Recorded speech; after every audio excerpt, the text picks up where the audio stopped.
is what I see by my intellect."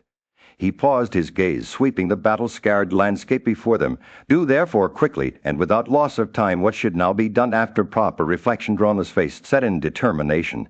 He rose to his feet. "Let us search for the Pandavas once more," he declared, his voice carrying across the expanse of Kurukshetra. "We will send Brahmanas and Charanus, ascetics crowned with success, and others who may have a knowledge of those heroes." Vaisampayana nodded in agreement, and together they set their plan in motion, driven by a deep faith in the invincibility of the Pandavas as they dispatched their search parties. Drona's thoughts turned to Yudhishthira, his heart filled with admiration for the young king. The son of Pritha is capable of consuming his foes by a glance alone of his eyes. In the midst of the gathering, Bhishma, the venerable grandsire of the Bharatas, rose from his seat. His eyes shone with a deep understanding as he spoke words that would echo through the ages. He commended Drona's speech, acknowledging its truth and virtue. "His words are like a gentle breeze on a summer day," Bhishma said, refreshing and invigorating to those who listened. The assembly was silent, mesmerized by the old sage's words. Bhishma continued, his voice dripping with conviction. "I have no hesitation in saying that Drona's words are the very embodiment of truth." As he spoke, Bhishma gazed at Yudhishthira, his eyes filled with a deep affection. He sought in the young king a reflection of the virtuous and just ruler that he had always been, those heroic ones. Bhishma said, referring to Yudhishthira's brothers, are like lotus flowers that bloom in the midst of adversity. They will never wither under misfortune, for they are aided by their own strength and virtue. Bhishma paused, his eyes scanning the assembly as if searching for any who might disagree with him. His voice took on a gentle tone as he said, "I propose that we seek the counsel of wise men to guide us in our behavior towards the sons of Pandu. We must not cause them harm or reveal their whereabouts to those who would do them evil." The assembly was silent once more, each member lost in thought as they considered Bhishma's words. The old sage continued, his voice filled with a deep conviction. "I dare not speak ill of anyone," he said, "but I must say that my mind is clear on this matter. We should strive to do what is right and just, even if it means going against the desires of some." As Bhishma finished speaking, the assembly erupted into a murmur of agreement and dissent. Some nodded their heads in approval, while others looked on with skepticism. But one thing was certain: Bhishma's words had planted a seed of doubt in the minds of those who listened. The wise old sage then began to describe the characteristics of the place where Yudhishthira resided. There, he said, "The people are charitable and liberal, humble and modest. They live in harmony with one another, their speech filled with kindness and compassion." Bhishma's words painted a vivid picture of a utopian society, where the air was sweet with the scent of incense, and the sound of Vedic hymns filled the air. There, he said, the people are contented and cheerful, pure in conduct, and free from misery. They live in devotion to the gods and guests, their hearts filled with kindness and generosity. As Bhishma finished speaking, the assembly was in the midst of a grand assembly. Vaisampayana stood before King Dhritarashtra and began to recount the words of Kripa, son of Saradwa. "The venerable Bhishma has spoken the truth about the Pandavas," Kripa said with conviction. "His words are wise, just, and in line with virtue. They have been uttered at a time when we must consider our actions carefully." Kripa's eyes gleamed with intensity as he continued to speak. "We should send spies to discover the path the Pandavas have taken and their current about. We must also adopt a strategy that will bring us prosperity." He paused, surveying the assembly. Before him, one who is concerned about his own well-being should not ignore even a minute. "For what then shall we do when faced with the Pandavas, masters of all arms in battle?" As Kripa spoke, the weight of his words settled upon the assembly like a gentle mist.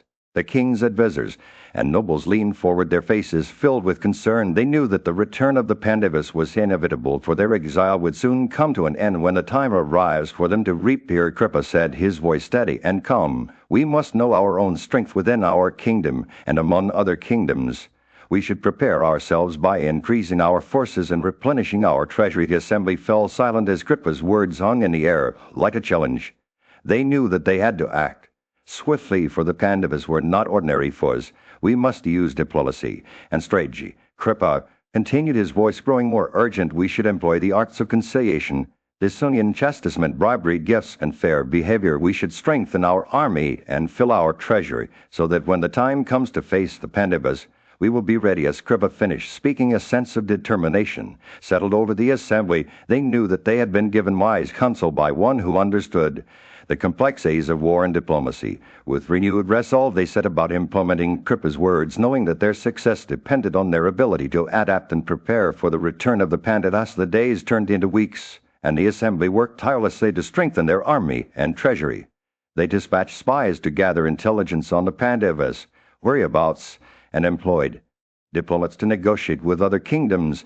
As they worked, a sense of hope began to grow within them, hope that they would be ready when the time came for the Pandavas to reappear, but little did they know their preparations were only just beginning. The return of the Pandavas was still far off, and many challenges lay ahead. Yet with Kripa's wise counsel guiding them, they pressed on, determined to emerge. In the land of Virata, where mighty kingdoms rose and fell, King Duryodhana of the Kurus faced a daunting challenge. For years, his kingdom had been plagued by the Susa tribe, led by the formidable Kekeka, who was aided by the Matsyas, and Salias, the mighty king of the Trigartas. Sazarman had long suffered at their hands, losing many a battle and seeing his kingdom ravaged. And day, as Sazarman sat in council with King Duryodhana, he sought an opportunity to turn the tables on their foes. He spoke with urgency. "My king, our kingdom has been invaded by the Matsyas many times before. Kekeka was their generalissimo, a cruel and wicked man feared across the land. But now that he's fallen at the hands of the Gandharvas, I think we should strike while the iron is hot." He proposed an audience with Duryodhana and his brother Karna to invade Virata's kingdom, which was said to be rich in cattle and treasures. Duryodhana's eyes lit up at the prospect of plundering their enemies' wealth. He turned to Karna, who agreed that the time was ripe for action. "We must draw up our forces and march on Virata's city." Karna urged, "Let us seize his cattle by the thousands and bring glory to our kingdom." The two brothers consulted with their elders, including the wise Drona and Kripa, who advised them to proceed with caution. As the sun rose over the Kurus kingdom, King Duryodhana gave a series of commands.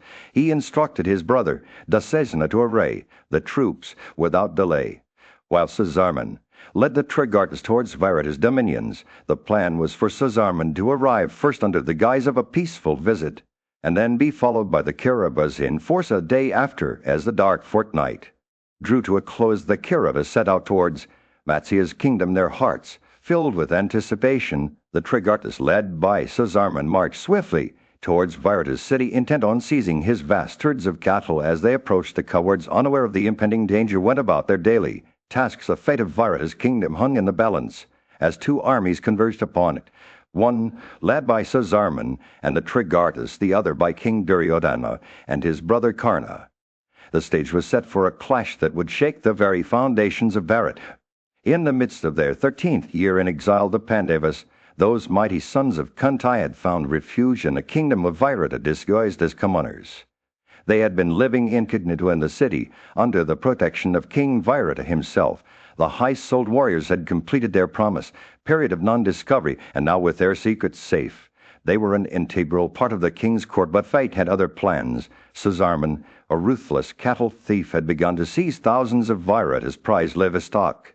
The herdsman, desperate to inform his king about the Croesus, hastened to the city and appeared before King Virata in the midst of his wise counselors and the Pandavas themselves. The herdsman bowed down to the king, his voice trembling with urgency. "Almighty king," he said, "our friends, the Trigartas, have joined forces with Sazarman and are taking our cattle by hundreds and thousands. You must act swiftly to rescue them, lest they be lost forever." King Virata listened intently, his expression a mix of concern and resolve.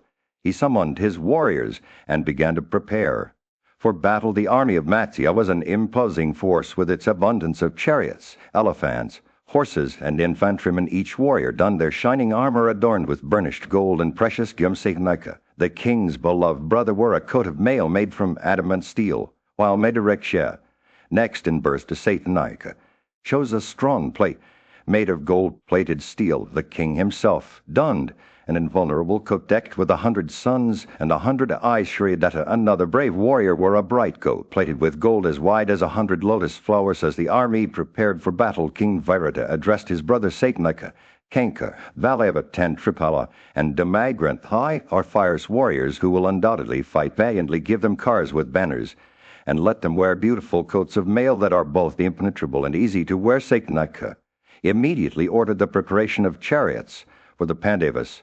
Yudhishthira Nakula and Sahadeva, the king's charioteers, worked swiftly, eager to please their lord, those mighty warriors. Then donned their new armor and mounting their chariots, yoked with good steeds, they set up towards the battlefield. The army of Virata marched forth. His splendor unmatched 60 elephants, each over 60 years old, with shapely tusks and rent temples, followed the king's chariot like moving hills. The principal warriors of Matsya, numbering 8,000 chariots, 1,000 elephants. The sun beat down upon the dusty plains as two armies clashed in a frenzy of steel and fury. The Matsyas, led by the fearless warriors Satyaki and Drupada, marched out of their city to confront the Trigartas, who had been terrorizing their kingdom for far too long. As the two armies met, the air was filled with the thunder of drums and the screams of war horses. The Trigartas, led by the mighty Sazarman, were a force to be reckoned with. But the Matsyas were not intimidated. With swords drawn and bows at the ready, the two armies charged into battle. A clash of steel on steel echoed across the plain as the warriors fought on foot and horseback elephants, their tusks gleaming in the sunlight, rampaged through the ranks, trampling the enemy beneath their massive feet. The sound of arrows whizzing through the air was like a chorus of deadly birds striking true time and again. As the battle raged on, the dust clouds grew thicker, obscuring the sun from view. Birds fell from the sky, blinded by the swirling vortex of chaos. Below, the very firmament seemed to tremble with the force of the combatants' fury. It was as if the gods themselves had descended upon the earth, unleashing a maelstrom of destruction and mayhem. Yet even in the midst of such carnage, there were moments of beauty to be seen. A warrior's armor glinted like gold in the sunlight, his sword flashing with deadly precision. The trunks of Sala trees seemed to come alive as the bodies of fallen soldiers littered the ground, and amidst it all the sound of vultures crying out for sustenance filled the air. As the battle reached its climax, two warriors emerged from the fray, Satyaki and Suzarman, their cars thundering towards each other like Titans. The king of the Trigartas, mounted on a golden chariot, challenged the king of the Matsyas to single combat. The two warriors clashed, their arrows flying swift and true. King Virata, the ruler of the Matsyas, rode forth with Shriyadatta and Mendareksha by his side. Together they charged into the heart of the Trigarta host, cutting down hundreds of enemy soldiers in their wake. And when at last they faced Sozarman himself, the king of the Trigartas proved to be a formidable foe for hours. The two armies clashed, neither gaining the upper hand. The dust clouds grew thicker still until it seemed as though the very earth itself was shrouded in a veil of chaos and destruction. And yet even in the midst of such fury there was a strange beauty to behold, a testament to the unyielding spirit of these mighty warriors. In the end it was not clear who would emerge victorious from this maelstrom of steel. As the sun dipped below the horizon, casting a golden glow over the battlefield, the warriors of both sides momentarily paused in their fight. The darkness was brief, however, for as soon as the moon rose high in the sky, illuminating the night with its silvery light, the battle resumed with renewed ferocity. King Virata, ruler of Matsya, found himself under attack by Suzarman, lord of Trigarta, who had descended from his chariot and was rushing towards him with a fierce determination. Virata's brothers, skilled in combat, joined their king, and together they clashed with the Trigartans. The sound of masses striking shields, swords clashing against armor, and battle axes biting into flesh filled the air as the two armies engaged. The battle raged on each side, trading blows and neither gaining the upper hand. But then Suzarman's younger brother joined the fray, and with their combined strength they managed to overpower Virata's guards and capture him alive. The king was placed upon Suzarman's chariot, and as he sat there helpless and humiliated, his brothers were slaughtered by the Trigartans. Meanwhile, Yudhishthira, eldest of the Pandavas, watched from a distance, his eyes scanning the battlefield for any opportunity to intervene. He knew that if Virata fell into enemy hands, it would be a disaster for their kingdom and their people. So he called upon Bhema, his brother and warrior, to rescue the captured kingdom. Ever eager for battle, rushed forward with his bow in hand, shooting arrow after arrow at the Trigartans. His aim was true, and soon hundreds of enemy warriors fell before him. But as the fight raged on, Suzarman himself turned back to face Bhema, drawing his bowstring taut and firing arrow after arrow at the Pandava. The battle was intense, with both sides trading blows and neither gaining the upper hand. Yudhishthira fought bravely, slaying 1,000 Trigartans with his sword, while Nakula and Sahadeva shot arrows from their bows, taking down enemy warriors left and right. But Bhimma's prowess was unmatched. He seemed to be everywhere at once, striking down foe after foes. The fight reached its climax. Sazarman found himself facing off against Yudhishthira, who assailed him with a hail of arrows. The Trigartan king fought valiantly, but in the end it was Bhimma who emerged victorious, seizing Sazarman by the hair and dashing him to the ground. As Sazarman lay there battered and helpless, Bhimma stood over him, his chest heaving with exertion. He glared down at the Trigartan king, his eyes blazing with fury, but then remembering the words of their father. In the midst of celebration and victory, King Virata's kingdom was once again threatened. The king had just been liberated from his slavery by Yudhishthira and the Pandavas, and they were basking in the glory of their triumph. But as they prepared to return home, a new challenge emerged. The Kauravas, led by Duryodhana, had invaded the Matsya kingdom, driven off its cowards and stolen 60,000 of its prized kine. A king's chief coward, overcome with grief and fear, rushed into the city to inform King Virata of the disaster. Upon hearing the news, the king was filled with anxiety and concern for his kingdom. He summoned his son Dhumanjaya and ordered him to take action. "Immediately rise, my son," he said. "Bring back our cattle. You are the hero of our kingdom, and it is up to you to save us from this Chrysis the coward." Still reeling from the news, encouraged Dhumanjaya to take on the challenge. He reminded him that his father boasted about him in court, saying he was a skilled warrior and a true defender of their people's honor. With newfound determination, Dhumanjaya set out to confront the Kauravas. The coward had spoken words of encouragement, likening Dhumanjaya's bow to a vina, a musical instrument that produced sweet sounds when its strings were plucked. "Strike in the midst of your enemies like a vina," he said. "Let your arrows be like musical notes, and let your steeds be as swift as the wind." As Dhumanjaya prepared for battle, the city erupted into celebration. The news of his father's victory had been proclaimed to the people, and they were eager to see their hero return triumphant. The sound of drums and flutes filled the air, and the women of the kingdom came out to cheer on their brave prince. Dhumanjaya, now determined to prove himself worthy of his father's praise, mounted his chariot and set off towards the Kauravas with a fire cry. He charged into battle, ready to face whatever lay ahead. The fate of his kingdom hung in the balance, but with courage in his heart and the encouragement of his people, Dhumanjaya was determined to emerge victorious. In the midst of a bustling palace, Uttara, the prince of the Magadha kingdom, stood resolute and determined. Her eyes gleamed with a fire's inner light as she addressed her attendants. "I am firm in my skills with the bow, but I need a charioteer who is skilled in the management of horses to accompany me on this perilous quest." She paused, surveying the assembly before her. "Look for someone who can handle the reins of my steeds, and we shall set out at once." Her words echoed through the palace corridors, carrying with them a sense of urgency. The memory of her charioteer's fall in battle still lingered, and she was eager to reclaim what had been taken from her, the sacred kind that had been spirited away by the Kauravas. Her eyes flashed with a fierce determination as she declared, "I will vanquish Duryodhana, Bhishma, Karna, and Kripa in battle, just as I would shatter the Dandavas with the thunderbolt's power." The assembled Kauravas, she boasted, would soon tremble at her prowess. As she spoke, a subtle smile played on the lips of Arjuna, who stood nearby. He knew his wife Draupadi was listening intently to Uttara's words. He turned to her and whispered in private, "Tell Uttara that Vryanula, my former charioteer, is at hand. He will be more than capable of handling the reins of her horses." Draupadi's eyes sparkled with understanding as she nodded in agreement. However, when Arjuna repeated his words to Uttara, Anjali could not remain silent. She stepped forward, a hint of mischief dancing in her eyes. "Vryanula, yes, I know him well," she said, her voice barely above a whisper. "He was the charioteer of my husband during the great battle at Khandava. Together they conquered all creatures and brought glory to the Pandavas." Her words dripped with admiration for Vryanula's prowess. Uttara's eyes widened in surprise as she listened to Panchali's tale. "You know him?"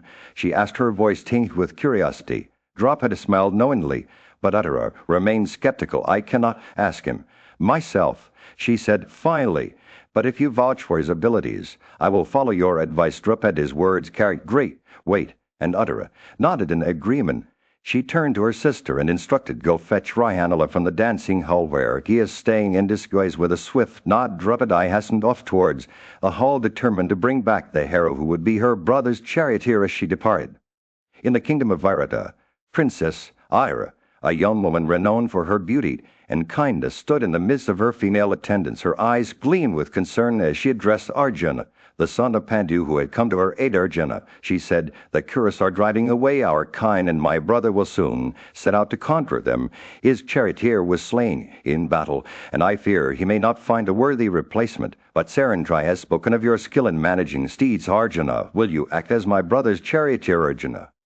The mighty warrior smiled at her words. He knew that she spoke out of affection for him and her brother, but he also understood the gravity of the situation. The Kuras were a formidable foe led by the great warriors Bhishma. Drona and Kripatara's words had stirred something within Arjuna. He remembered his past victories with Vryanala. As his charioteer, how they had conquered the whole earth together. He knew that he could not refuse Uttara's request. Very well, he said to her, I will act as your brother's charioteer. But I must warn you, my skills may be rusty after so many years. Uttara smiled and thanked him, but Arjuna was already making light of the situation. He began to put on his armor, but in a comical display of ignorance he struggled with the coat of mail. The maidens watching laughed at his antics, and Uttara herself had to intervene. Let me help you, Arjuna, she said, as she carefully fitted him into the armor. As they prepared for battle, Arjuna's friend Vryanala stood beside him, ready to hold the reins of his steeds. The two warriors set out towards the Kuru army, their chariot decorated with a lion's banner and surrounded by the dust of innumerable flags. The sight that greeted them was awe-inspiring. The Kuru's army stretched as far as the eye could see, its banners fluttering in the wind like a vast sea or a forest of trees moving through the sky. Arjuna's heart swelled with determination as he beheld his enemies, but when they drew closer, Uttara's courage faltered. She trembled at the sight of so many brave warriors arrayed against them. The bristles on her body stood on end, and she spoke to Arjuna, a voice filled with fear. Arjuna, I dare not fight with the Kuras. See, my bristles have stood on their ends. I'm incapable of battling this countless host. But Arjuna's words were like balm to her soul. As the sun began to set on the battlefield, a sense of unease settled over the Kuras. Their great warriors, led by Bhishma and Drona, beheld a figure emerging from the distance. The stranger sat atop a chariot, dressed in attire unlike any they had seen before, the mix of masculine and feminine garb that seemed to defy explanations. The warrior approached. The Kauravas' hearts grew heavy with foreboding. They suspected this enigmatic figure might be none other than Arjuna, the Pandava prince, known for his unwavering dedication to battle. The air was thick with tension as Drona, son of Bharadwaja, spoke up. Behold, the winds howl and gravel showers down upon us like a tempest. The sky itself seemed shrouded in an eerie gray haze. Our very arms seemed to be bursting forth from their scabbards. Heater for battle. Jackals yelp and horses weep as if sensing some calamity, and our banners tremble, though none had touched them. Drola's words hung heavy with portent, and the Kauravas exchanged nervous glances. He continued, these inauspicious signs bespeak a great danger drawing near. Stay vigilant, protect yourselves and array your troops for battle. Prepare to face slaughter and safeguard our sacred kind. The wise preceptor's words stoked the flames of anxiety within the caravans. Bhishma, ever the stalwart leader, stepped forward to address Drola's concerns. O descendant of Ganges, he said, I believe this enigmatic warrior is indeed Kirti, son of Pritha. Arjuna in disguise. His banner bears the sign of Lanka's lord, and I fear he comes to vanquish us today. Ishwa's words dripped with conviction. Karna, ever the boastful one, scoffed at Drola's warnings. You always stole the virtues of Falguna, he said, his voice dripping with disdain. But Arjuna is not even a 16th part as mighty as myself or Duryodhana. The prince's words sparked indignation within the caravans. Duryodhana, ever eager for battle, seized upon Karna's words. If this be indeed Partha, he declared, then my purpose has already been fulfilled, for if traced out, the Pandavas shall have to wander for 12 years. Once more his eyes gleamed with a fierce determination. Bhishma and Drona, along with Kripa and Drola's son, applauded Duryodhana's boldness. Your manliness is unimpeachable, they exclaimed in approval as the warrior in question continued to draw closer. The battle-scarred veterans steeled themselves for.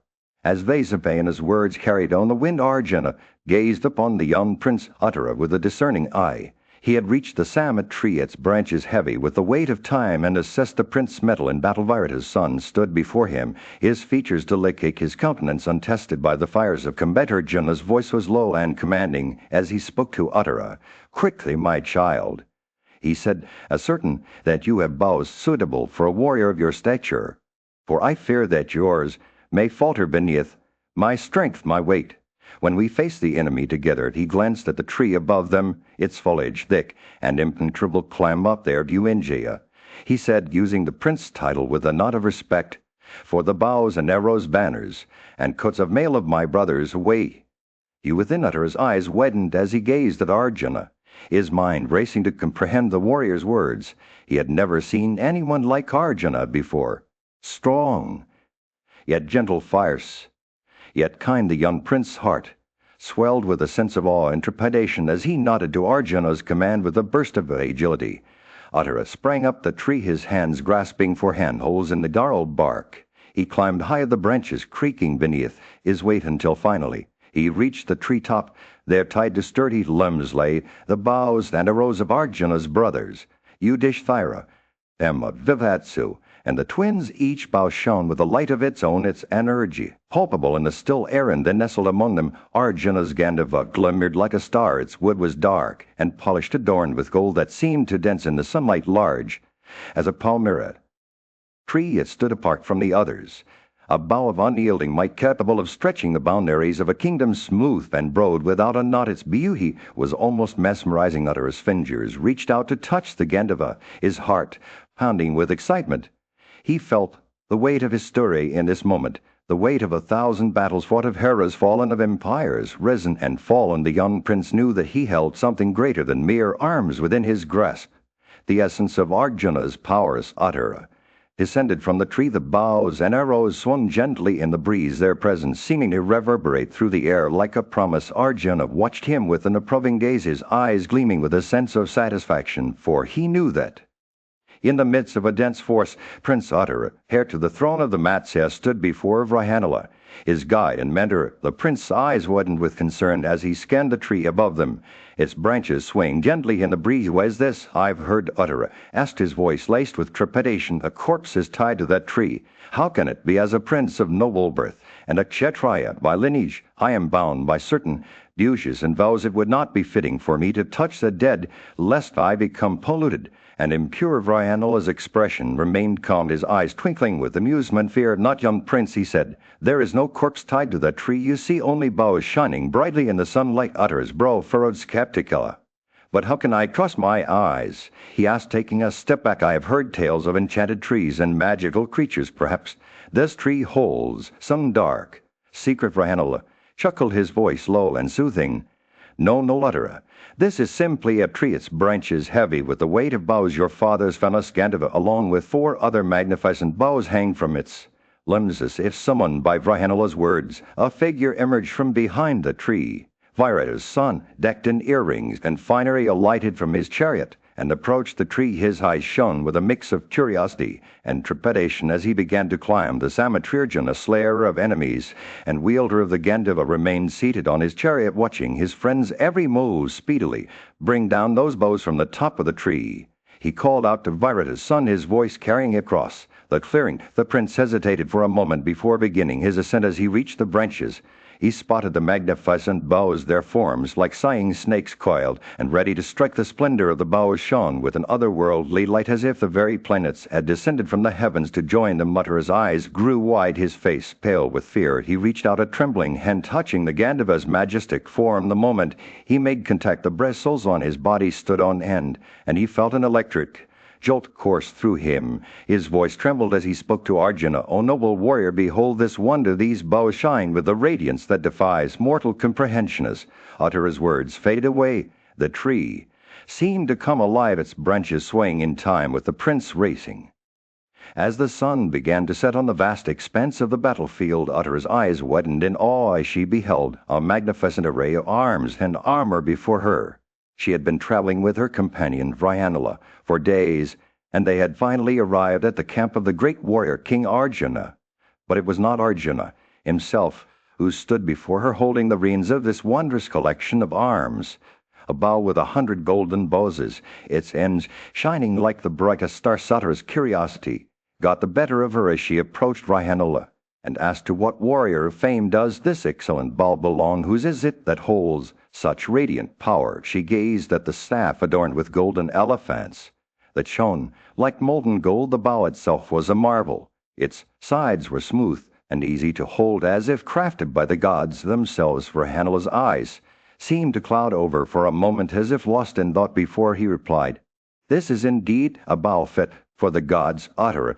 Its beauty is matched only by its power." He gestured to the quiver slung over his shoulder, which held a rose with wings around their shafts numbering 1,000, each one a marvel of craftsmanship. Uttara's gaze wandered to the sable quiver bearing 5 images of tigers, which held 10 boar-eared arrows. "Whose are these?" she asked, her voice barely above a whisper. Raihanula nodded towards Arjuna, who stood quietly by, his eyes fixed on some distant point. "These are but a few of the many arms that lie before us," he said, as Uttara continued to marvel at the array of arms. Her eyes settled upon a sword with the mark of a toad on its blade, a symbol of its irresistible power. The scabbard was made from variegated tiger skin, and the hilt shone like gold in the fading light. "Whose is this?" she asked once more, her voice filled with wonder. Raihanula's eyes seemed to cloud over again as he replied, "This sword belongs to Arjuna himself, a warrior feared by all who oppose him." He gestured towards the king, who stood motionless, his gaze still fixed on some distant point. Uttara's eyes widened in awe as she gazed upon the magnificent array of arms before her, each one a testament to the power and skill of the great warrior Arjuna. The sun dipped below the horizon, casting the battlefield in a warm orange glow. Uttara turned to Raihanula with a look of reverence. "Great is my wonder at the sight of all these excellent objects," she said, her voice barely above a whisper. Raihanula nodded. In the midst of a grand assembly, Raihanula began to speak about the legendary bows of the Pandavas. "Tell me, what is it that you wish to know first?" he asked, his eyes twinkling with curiosity. The question was directed at Virata's son, who leaned forward with interest. "I would like to hear about Arjuna's bow Gandhava," he replied, his voice filled with awe. Raihanula smiled, and with a sweep of his hand began to recount the tale of the mighty bow of Gandhava. The very mention of its name sends shivers down the spines of gods and mortals alike. This magnificent bow is adorned with gold, its wood polished to a sheen that seems almost divine. Its size is enormous, rivaling the grandeur of 100,000 other bows combined, and yet it is as smooth and not free as a summer breeze on a cloudless day. As Raihanula spoke, his words wove a tapestry of wonder around the assembly. "Gandhava has been worshipped by the gods themselves," he continued. "Shiva held it for 1,000 years, followed by Prajapati for 503 years. Then Sakra, the king of the gods, grasped it for 80 years before Soma took hold of it. For 5 centuries, Varuna, the lord of the Unseen, possessed it for 100 years, until finally Parthasarna in Swetavhanda claimed it as his own." The assembly was entranced by Raihanula's narrative, their minds conjuring images of the mighty bow and its storied past. "And what of Arjuna's sword?" someone asked, breaking the spell. Raihanula smiled again and began to describe the blade that had been forged in the heart of a dragon. "Arjuna's sword is a marvel of craftsmanship, its blade long and curved like a serpent's tongue. Its sheath is made from the skin of a mighty tiger, while its golden hilt shines like the sun on a summer morning. This is no ordinary sword. It has been tempered in the fires of battle, and its strength is matched only by Arjuna's unyielding spirit." As Raihanula finished speaking, the assembly erupted into a chorus of woos, and as each Pandava brother had his own unique bow and sword, each one imbued with its own special character and his story. Emma's bow was adorned with golden images of Indra Gopikas, while Yudhishthira's quiver shone like the sun itself. Nakila's arrows blazed with a fierce inner light capable of piercing even the strongest armor. Head of a sword, on the other hand, seemed to shimmer and dance in the light. Its blade, in a lush meadow surrounded by the gentle rustle of leaves and the soft chirping of birds. Uttara, the prince of Virata, sat in deep contemplation. His eyes wandered towards a group of warriors who had arrived at his kingdom, their armor glistening in the sunlight. Among them was a man with striking features, piercing red eyes, and arms as strong as an elephant's trunk. Utter's curiosity got the better of him, and he approached the warrior. "Who are you?" Uttera asked, his voice filled with wonder. "These weapons adorned with gold belonging to the light-handed and high-souled Partha look exceedingly beautiful. But where are that Arjuna, the son of Pritha and Yudhishthira, of the Kuru race, and Nakula and Sahadeva and Bhimesna, the sons of Pandu, having lost their kingdom at this, the high-souled Pandavas capable of destroying all foes are no longer heard of. Where also is Draupadi, the princess of Panchala, famed as the gem among women who followed the sons of Pandu after their defeat at this to the force?" The warrior Arjuna smiled humbly and replied, "I am Arjuna, called also Partha. Thy father's courser is Yudhishthira, and thy father's cook Vallabha is Bhimesna. The groom of horses is Nakula, and Sahadeva is in the Kalpan, and know thou that the Saran Tri is Draupadi, for whose sake the Kikikas have been slain." Under his eyes widened with surprise, but he was not convinced. "I would believe all this if thou canst enumerate the 10 names of Partha previously heard by me." He exclaimed. Arjuna nodded and began to recite his names. "Listen thou and compare them with what thou hadst heard before. They are Arjuna, Phalguna, Jishu, Kiritan, Switavhana, Vivatsa, Vijaya, Krisha, Sevi, Sachin, and Dhananjaya." Utter's curiosity was piqued. "Tell me truly, why art thou called Vijaya, and why Switavhana? Why art thou named Krishna, and why Arjuna, and Phalguna, and Jishu, and Kiritan, and Vivatsa, and for what art thou Dhananjaya and Sadhya Sachin?" He asked. Arjuna's eyes sparkled as he began to explain the origin of his names. "They called me Dhananjaya because I lived in the midst of wealth, having subjugated all the countries and taking away their treasures. They called me Vijaya because when I go out to battle with invincible kings, I never return from. In the midst of war-torn Kurukshetra." Uttera, the son of Virata, stood before Arjuna. The legendary warrior, O hero, Uttera, said, "Mounting on this large car with myself as driver, which division of the hostile army wouldst thou penetrate, commanded by thee? I would drive thee thither." Arjuna's eyes gleamed with confidence as he replied, "I am pleased with thee, O Teja. Among men thou hast no cause for fear. I will rout all thy foes in battle, O great warrior, accomplishing great and terrible feats. In the melee I will fight with thy foes." He instructed Uttera to tie quickly all those quivers to his car, and take a sword of polished blade adorned with gold. Uttera's eyes widened as he beheld Arjuna's determination. Hearing these words of Arjuna, "Vesampayana," continued Uttera, "cast off all inactivity," and he speedily alighted from the tree, bringing with him Arjuna's weapons, as Arjuna addressed him, saying, "Yes, I will fight with the Kurus and recover the kind protected by me.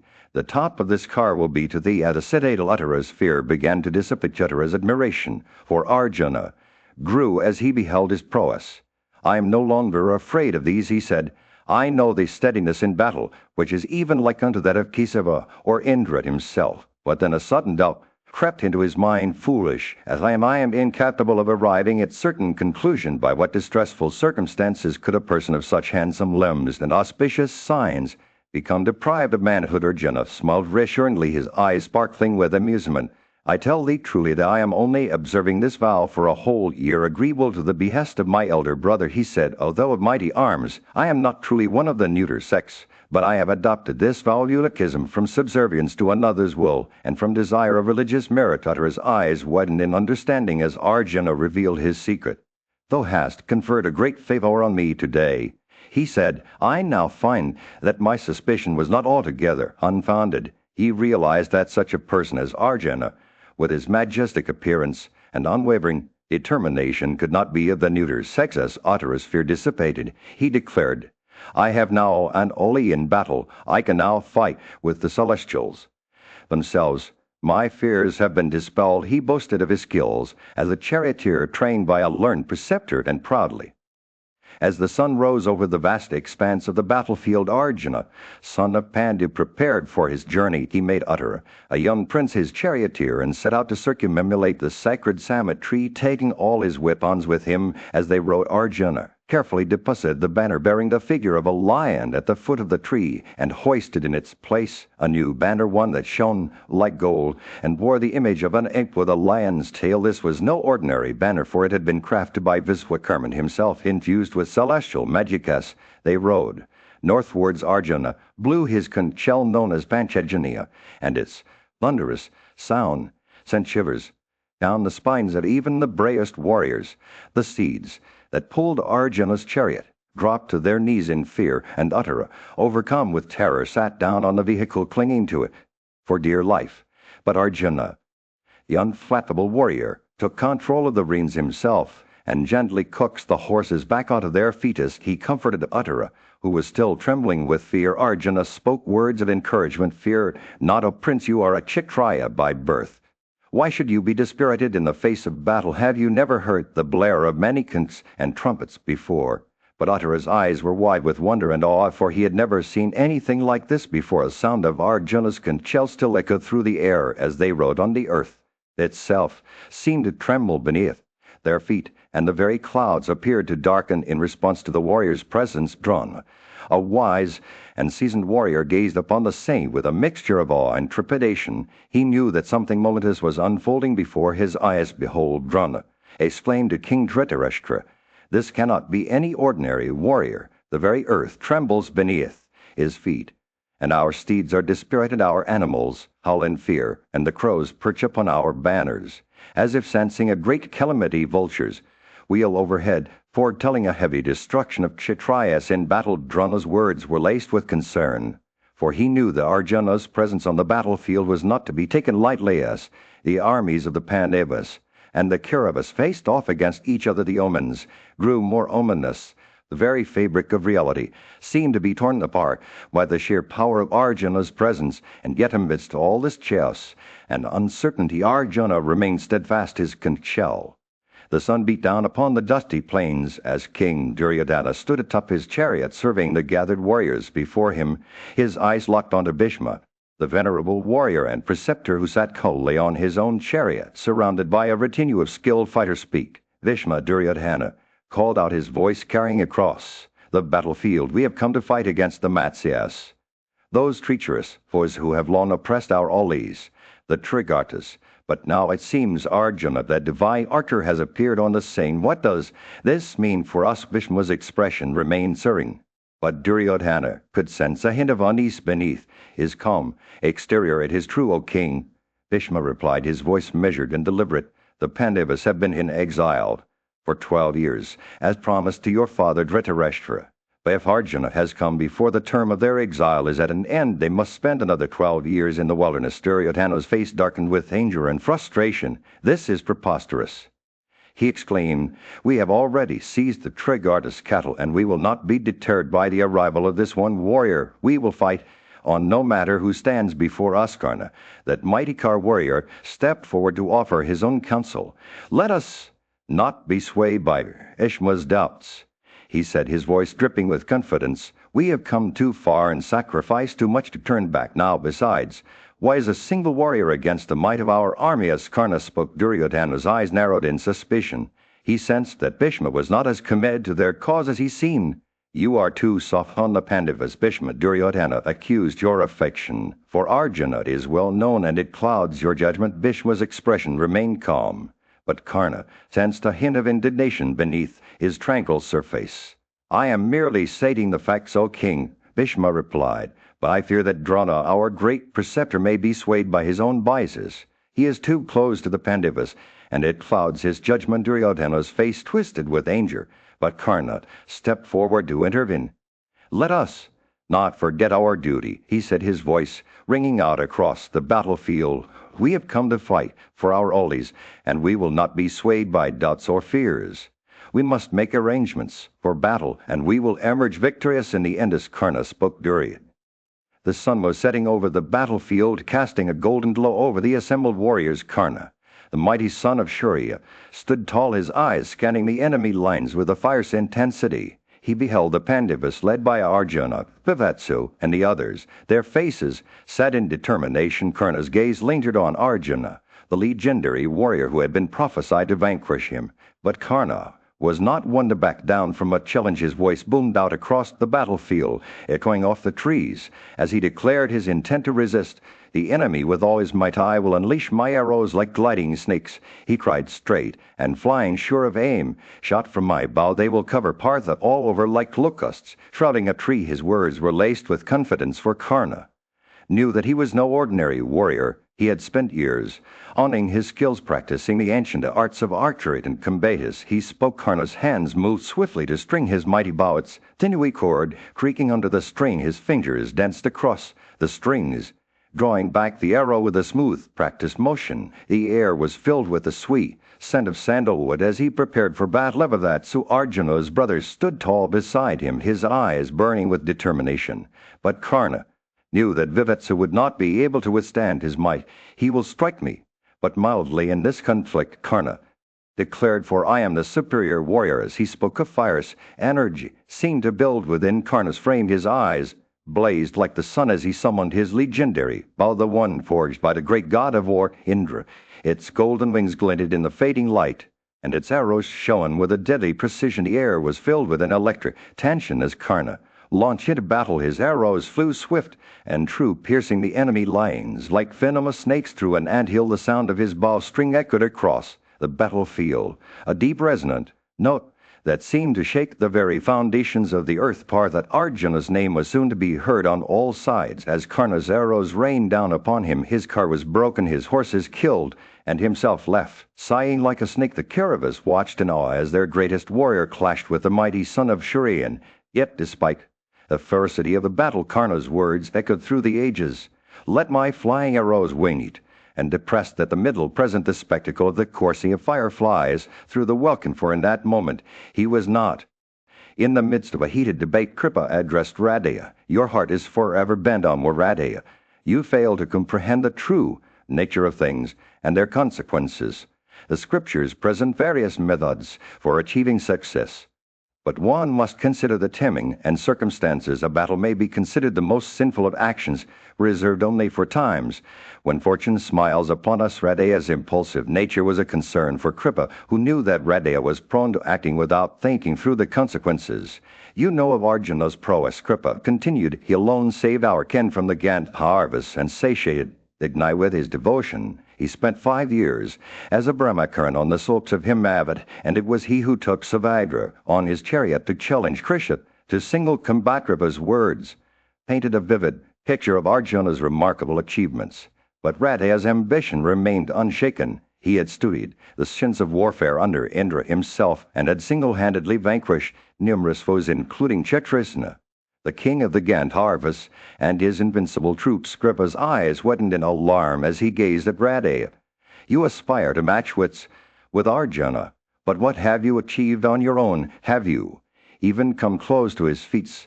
He paused, his voice laced with skepticism. Even Indra himself would not dare challenge Arjuna in battle. Radeya's face reddened as Kripa continued to scold him.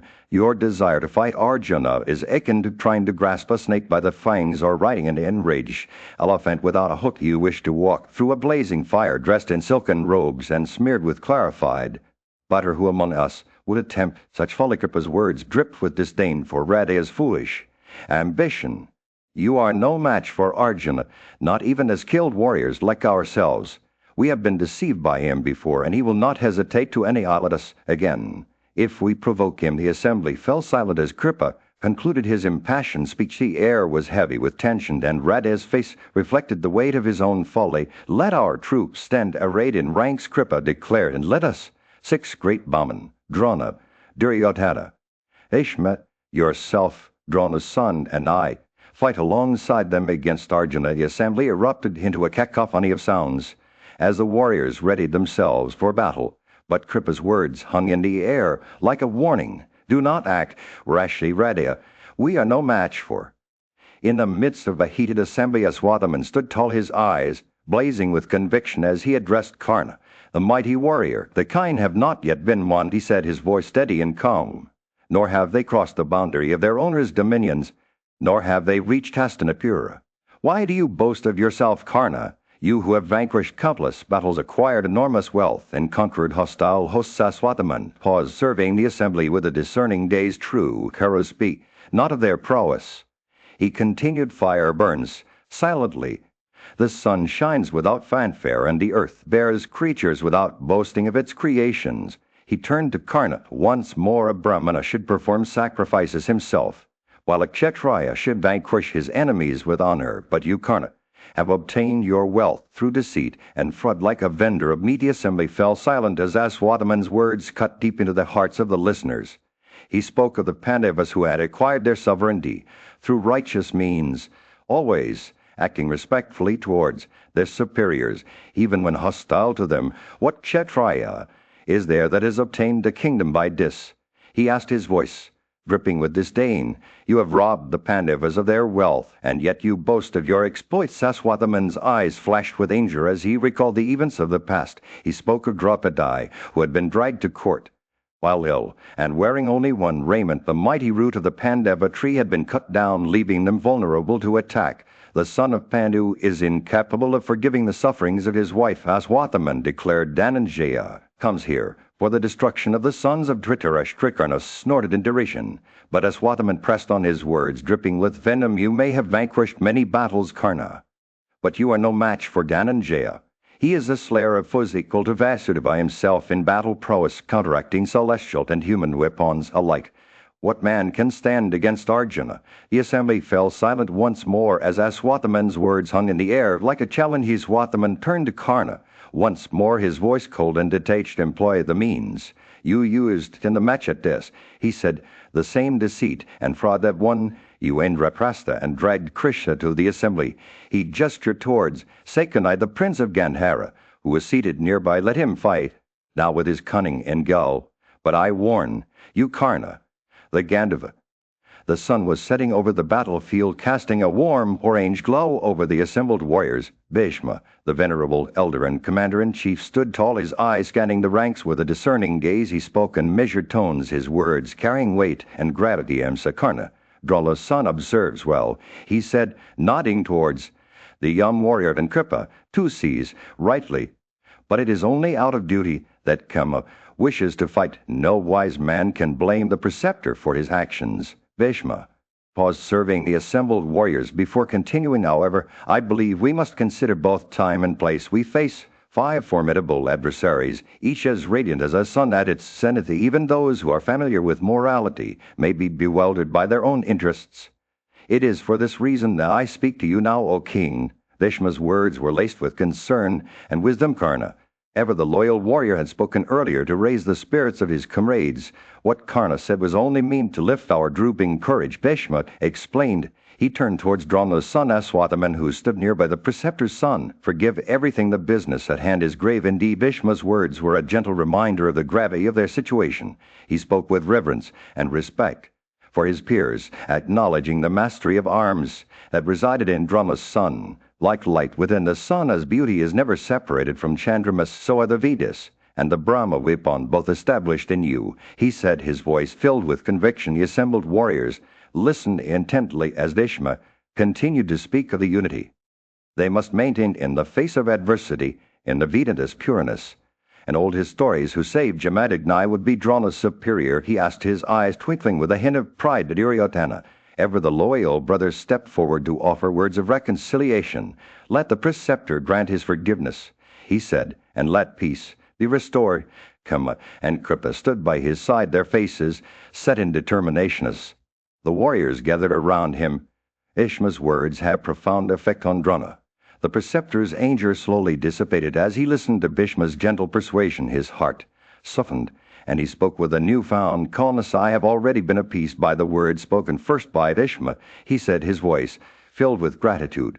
Let arrangements be made so that Partha may not approach Duryodhana in battle. Drauna's words were laced with concern for his son Arjuna, who had yet.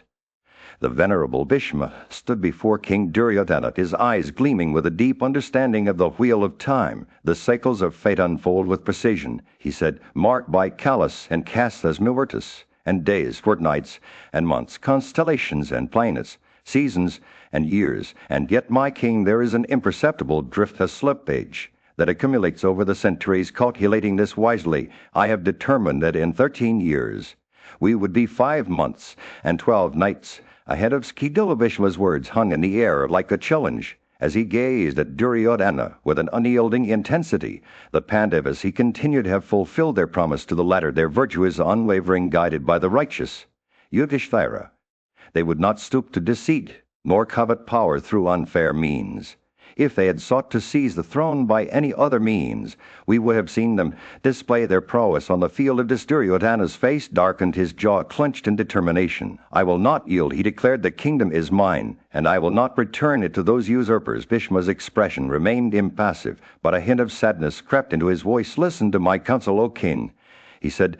Let us prepare for battle, but let us do so with caution. We must consider the consequences of our actions and weigh the odds of victory. The two men stood in silence for a moment, the weight of their decision hanging in the balance. Then Bhishma spoke again, his words carrying a sense of urgency. Let us divide our forces, he said. Take a fourth part of the army with you to the capital, and let another fourth escort the sacred kine. We will hold back half the troops, and I, Drona, Karna, Aswathaman, and Kripa will stand resolute against the Pandavas. We will withstand even the gods themselves, like the unshakable bank that stands firm against the surging sea. Duryodhana nodded, the fire splint in his eye. I will not falter, he said. Bhishma's expression remained calm, but a hint of resignation crept into his voice. He knew that the course was set, and that the fate of the Kauravas hung precariously in the balance. The king departed with his troops. Bhishma began to array the soldiers for battle. His eyes roved over the lines, ensuring that each warrior stood ready to face the challenge ahead. He turned to Drona, his voice carrying across the ranks. Stand thou in the center, O preceptor, he said. In the midst of a vast army, the Kauravas stood ready for battle, their banners fluttering in the wind. Among them, Arjuna's chariot thundered forward, its wheels rattling, and his bow Gandava singing out with each drawn string. The Kuras beheld his banner top shining brightly from afar, and heard the ominous rattle of his car, accompanied by the twang of his mighty bowdrum. The renowned teacher gazed upon Arjuna's approach, and spoke in awe. Behold, that is the banner top of Partha, shining like a beacon, and this is the noise of his chariot, while it is the mighty roar of the Ip on his flagstaff. Indeed, the Ip strikes terror into our hearts. He nodded. Two shafts shot by Arjuna whizzed past him, barely touching his ears, before coming to rest at his feet. As Drona finished speaking, Arjuna's charioteer Virata's son turned the steeds towards their noble master. Charioteer Arjuna said, Hold back the horses at this spot, where my arrows may reach the enemy. Let me see, where is the wretch Duryodhana? I will single him out and strike his head, for upon his defeat the others will regard themselves as defeated. He gazed about, taking in the array of Kuru warriors, Drona, his son Bhishma, Kripa, and Karna. Yet he saw no sign of their king. Leaving this army behind, Arjuna said to his charioteer, Proceed towards Sayadana's position. There will I fight, for there the battle will not be fruitless. His charioteer nodded in understanding, and turned the steeds towards Duryodhana's location. As Arjuna departed, Kripa sensed his intention and addressed his comrades, saying, This Vivatsa does not wish to engage at a distance from the king. Let us quickly fall upon the flanks of the advancing hero. He guessed that Arjuna sought to defeat Duryodhana alone, for none but the divine Krishna, or the god with 1,000 eyes, could equal him in battle. Meanwhile, Arjuna swiftly proceeded towards Duryodhana's division and announced himself by name. His arrows flew thick as locusts, covering the enemy troops and rendering them blind to all else. The earth itself seemed to tremble beneath the weight of his shafts, while the sky became overwhelmed with their sheer number. The soldiers, ready for battle, were so confounded that none could flee or even move from the field. They marveled at Arjuna's light-handedness, and applauded it mentally as he blew his gun's bristles, stood erect on the enemy lines. With the sun was high overhead as Arjuna, the renowned archer, rode towards Duryodhana with a fierce determination in his heart. His steeds, adorned with golden bridles, galloped swiftly, their manes flowing in the wind. The warriors of the Kuras watched with keen interest as Arjuna approached, their eyes fixed on the mighty bowman who had already proven his valor by recovering the stolen king. As Arjuna drew closer, the Kuru warriors, led by Chitrisna and Saint Ramajit, rushed to aid their Oli Karna.